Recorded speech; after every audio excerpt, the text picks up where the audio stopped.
Bismillahirrahmanirrahim. In the name of Allah, the most beneficent and the most merciful. Assalamu alaikum, students. Welcome, Pakistan International School Type Virtual Learning System. Hope you all are fine and learning a lot from this system.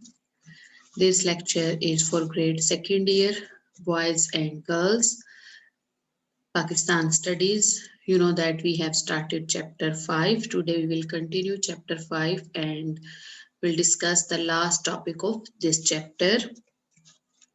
Chapter 5, Administrative Structure of Pakistan and Good Governance. The first topic which we have discussed and done in detail, that was federal government, various institutions and their functions. Islamic perspective of good governance we have done in detail. Today the topic which we will discuss today, that is administration in the era of Hazrat Umar Raziyallahu Ta'ala anhu. First of all, a little review of the previous lecture. In the previous lecture, we discussed concept of good governance in Islam. I told you Islam is a complete code of life and it explains each and every aspect of life and what are the concept of good governance or the ruling in Islam. Islamic pattern of state demand that the relationship between the individual and the state are organized on a pattern that should neither cause stress and oppressions for the individual, not allow the government to exert its authority autocratically. Islam wants to create a political cultural based on complete balance between the objectives of the state and the aspirations of the citizens. These Islamic principles can be upheld by observing certain principles, and now we will discuss these guiding principles. And we have discussed in detail all these guiding principles: selection of the head of the state, equal before law, no discrimination, basic rights of the citizens. Usury should be strictly prohibited in an Islamic state, collection of ushur and zakat.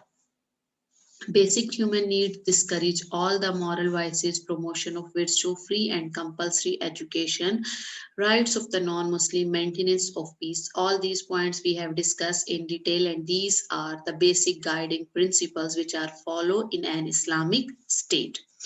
Today the topic which we will discuss, that is Hazrat Umar Raziyallahu Ta'ala anhu system of government. Hazrat Umar Raziyallahu Ta'ala anhu, you know, the second caliph, and assumed the office of Khalifa in August 634. Underline, it can be asked in MCQs, and was assassinated in 644, and his ruling period is 10 years. Underline this point, it can be asked in MCQs. Hazrat Umar ruled for dash years, 10 years. History merits him to be the greatest, the world ruler and the conquerors.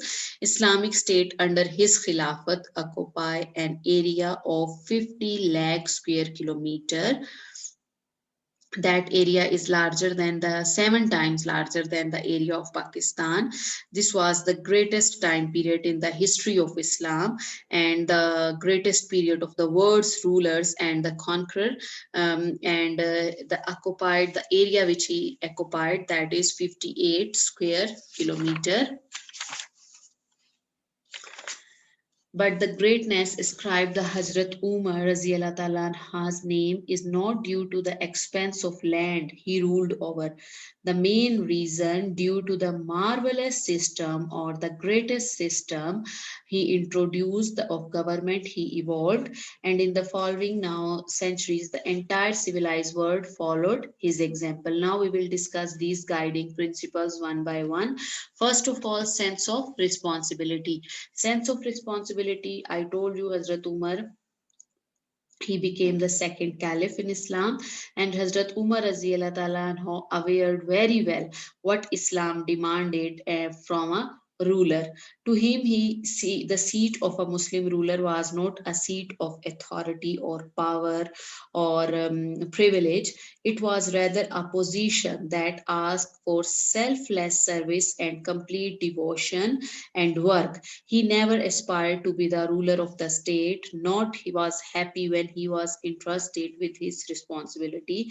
Why? He himself said that the only accepted this responsibility or this duty of Khilafat because Hazrat Abu Bakr Raziyallahu Ta'ala anhu, whom he had deep respect. Revered mean deep respect. Most wanted him to do so, then he could not dare disobeying him. This was the reason he accepted the this seat. Next, service above self. By his own example, Hazrat Umar Raziyallahu Ta'ala now set the example of a head of a state who was the most humble servant of the people and once a few camels of the Batul Mal. Batul Mal, I told you in the previous lecture, is an Arabic word. It's mean house of money. Run away in the desert. Hazrat Umar Raziyallahu Ta'ala now himself went out to round them up and his companion asked him why he did not send a slave to run this errand, a short journey. Hazrat Umar then replied him, am I not the most humble of all the slaves? This was the answer of Hazrat Umar. Next, social security, that the concept of social security as the prime responsibility, main responsibility or main duty, important duty of the state reached its climbing during the ruling of Hazrat Umar. Reign of the government of the Hazrat Umar can be gathered from his frequently quoted saying. This is the famous quote of Hazrat Umar Raziyallahu Ta'ala anhu. Hazrat Umar Raziyallahu Ta'ala anhu said, Umar will be held accountable, answerable. If a dog at the bank of Dajla dies of hunger. This is the famous or the very popular quote of Hazrat Umar Raziyallahu Ta'ala anhu, and he said that if the dog will Umar will be answerable if a dog at the bank of Dajla dies of hunger. He established a system of permanent financial support for the poor people, widows, orphan, very needy to be paid from the Baitul Mal. An amount for the purchase of milk was fixed right at the time a baby was born in the state. These all done in the time period of Hazrat Umar. Next, equality. No one is superior. The most outstanding feature of Hazrat Umar's system of government that was a great level or the highest level or the super level of equality he established among the citizens of his state. No one is superior. No one is having special rights. During his reign, Medina was hit by a worse type of famine. Famine means extreme scarcity of food or the extreme shortage of food. Hazrat Umar Raziyallahu Ta'ala anha ordered all the citizens of Medina to deposit all eatable they had in Baitul Mal. Food was cooked in one place in one common kitchen and was served in a common mess. Disabled and women were served food at home. Hazrat Umar Raziyallahu Ta'ala anha himself decided to abstain from taking food items which were short in supply, especially cooking oil and fats. His skin got dry and he grew weak and thin due to the starvation. The caliph himself and the member of his household were served food after everybody else had been served. This was the great example of equality. And when somebody suggests to him that the children living in Medina should be given a bigger food quota as compared to the children of rural areas because they were comparatively delicate and unable to sustain hardship and starvation like village children, Hazrat Umar Raziyallahu Ta'ala anhu declined to this do so by saying this disaster calamity means disaster had descended fall down from the sky upon of us and all of us have to share it collectively once the governor of Azerbaijan, this is the example of equality, this is the example of Hazrat Umar equality. The governor of Azerbaijan sent a jar of delicious sweet meat to Hazrat Umar Raziyallahu Ta'ala anhu as a gift, and Hazrat Umar Raziyallahu Ta'ala anhu opened the jar, tasted a pinchful of it, and asked the carrier, Whether all the people in Azerbaijan take sweet like this? The courier told him that the sweet was delicacy which only very rich people can afford. Hazrat Umar Raziyallahu Ta'ala anhu replaced the lid, instantly returned it back to the courier, and what he answered? He answered and said that anything which is not possible or accessible for all the citizens of the state, their Amir had has no right to enjoy. Hazrat Umar bin Al-As Raziyallahu Ta'ala anhu established a new cantonment. Cantonment means a military camp where at Fistat he wrote to Hazrat Umar Raziyallahu Ta'ala that he has built a house for Caliph, who was also the supreme commander of the armed forces. Hazrat Umar Raziyallahu Ta'ala, what was the reply? Expressed displeasure why he built a special or a supreme special house for the caliph, and what he said, a man living in Hijaz has no right to own a house in Egypt. He ordered Hazrat Umar bin al-As Raziyallahu Ta'ala to convert that house into a public place or into a public building. This was the great example of equality. Next, vigilance and accountability. Hazrat Umar Raziyallahu Ta'ala was all time ready and willing to answer any question that anybody would raise about his public decision or personal life. From the tradition of Prophet Sallallahu Alaihi Wasallam, he inferred a principle that if the Amir of the Muslims or any member of his house commit a crime, he or she will be given double punishment. Here, why we mentioned tradition of Prophet Sallallahu Alaihi Wasallam also said that if my daughter Fatima will be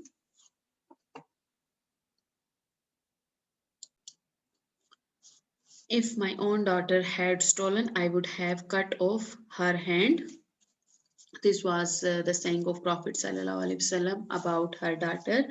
No, about equality and accountability, and also Hazrat Umar Raziyallahu Ta'ala anhu from the tradition of Prophet, he inferred this principle, and that if the Amir of the Muslims or the head of the Muslims or any member of his house had commits a crime, he or she will be given double punishment. He observed this principle strictly throughout his life. He inflicted double punishment. He observed this principle strictly throughout his life, and he inflicted double punishment for drinking wine on his own son. He was extremely vigilant and harsh about the governors he appointed. Every important office holder in the state had to submit a list of his property at a time of his appointment. Hazrat Umar got it signed by 4 witnesses and preserved it if for record. Every governor had to take oath on 4 things before he would assume his duties. Number one, he will not ride a Turkish horse, which was a symbol of vanity and pride of that time. He will not wear thin and delicate cloth. He will not use refined flour, and he will not set a gatekeeper at his door. Commonest of citizens were free to make complaint against the highest of the government functionaries. If the charges were proved, the functionaries were given exemplary punishment, even removed from office if his charges were serious in nature. Supremacy of law. Next point is supremacy of law. System of justice established by Hazrat Umar Raziyallahu Ta'ala anha contained all the prerequisites deemed necessary for the establishment rule of law. All citizens and all the people, they are equal before law. Very pious and honest people were appointed as qazis, mean judges. They were handsomely paid. All the members of the state machinery, right from the head of the state to the commonest of the citizen, had an equal status in the eye of law. Once Hazrat Umar Raziyallahu Ta'ala himself had to appear in the court of Hazrat Zaid bin Sabit Raziyallahu Ta'ala as plaintiff. Plaintiff means a person who brings a case against another in a court of law. And the Qazi himself, gave him honor due to his esteemed position and personality. Hazrat Umar Raziallahu Ta'ala anha admonished him, saying, "This is the first injustice you have done." Saying this, he looked a seat by a side of defendant. He observed that the Qazi was reluctant in taking oath from him. He said, "You do not qualify for the seat of justice unless you learn to treat a common man and the head of the state at equal level." This is the greatest example, supremacy of law and the equality. Next, freedom of expression.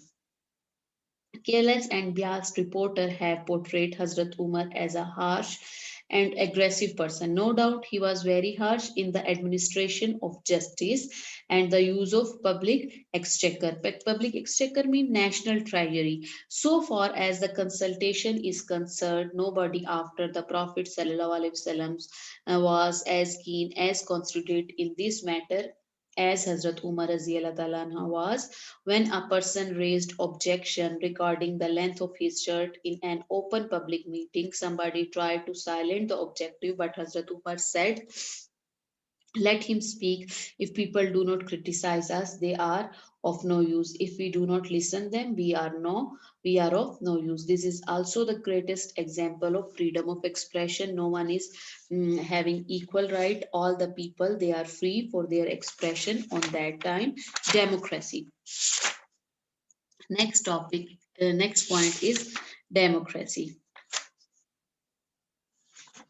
Democracy, the Prophet ﷺ established a democratic state in the city-state of Medina. Hazrat Umar Raziallahu Ta'ala anhu Caliphate, which touched some of the remotest part of the globe, was based on the some democratic principles. What kind of these principles? This state was to serve as a role model of democracy for the rest of the world. Next, French philosopher, also a writer and composer, Rousseau's treatise, The Social Contract, is considered to be the pioneer work from which the Western world took its first lesson of democracy. Rousseau opened his book with a statement which sound to be a direct replica of the Hazrat Umar's Raziallahu Ta'ala sentence, which he wrote in a letter to one of his governor. "Mothers give birth to free men. How dare you to make them slaves?" In his book, Rousseau were the first touchbearer of democracy. In his book, Rousseau has clearly admitted that Prophet ﷺ and his companion were the first torchbearers of democracy in the world. India's great leader Mahatma Gandhi used to say the establishment of Ram Rajya, rule of God, was his cherished dream. Asked what he really meant by Ram Rajya, he said that it would be modeled exactly on the pattern set by Hazrat Umar Raziallahu Ta'ala anhu and Hazrat Abu Bakr Raziallahu Ta'ala anhu. Rights of minorities.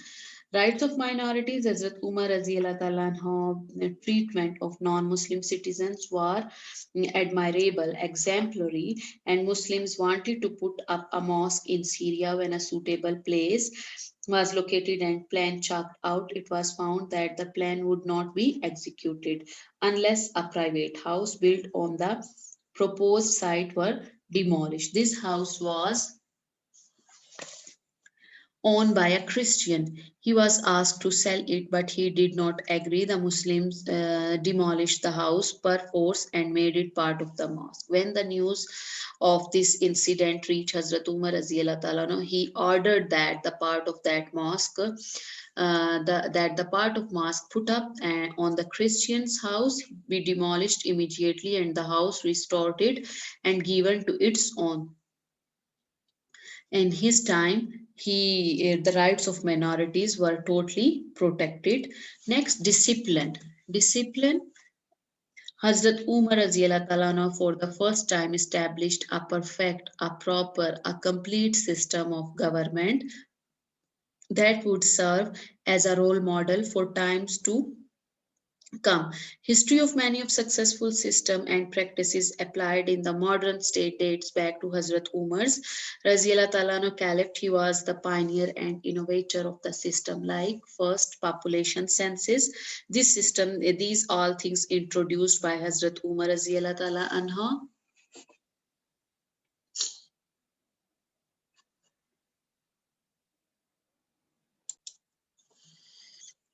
population census, systematically enumerating and acquiring and recording information about the population, division of the country into provinces and administrative division.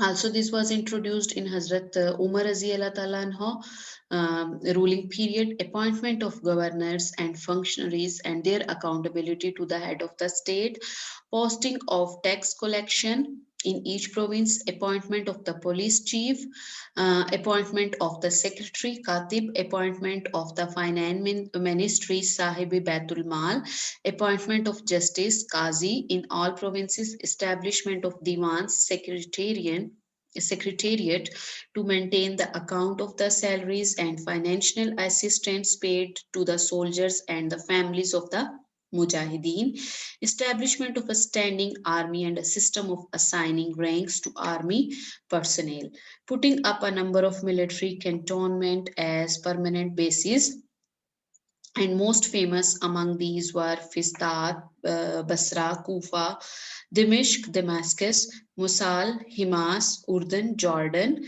Palestine, now it's Palestine, and Medina. Hazrat Umar was the first ruler who established separate department for rendering authentic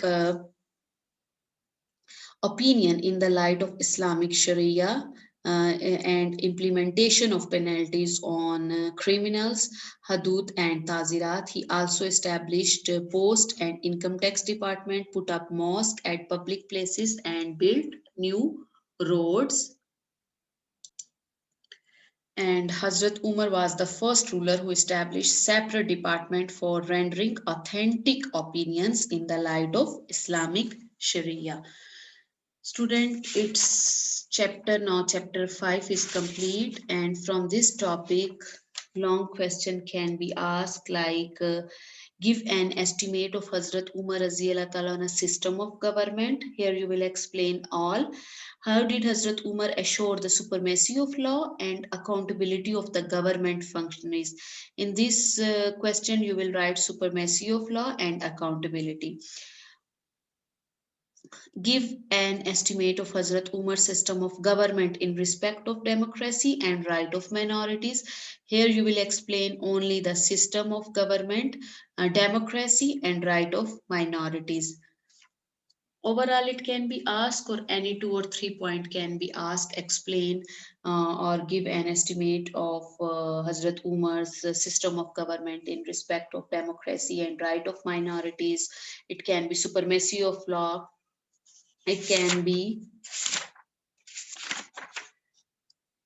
discipline, freedom of expression. You have to learn all this topic. Hope you understand today's lecture. Thank you, student. Have a nice day.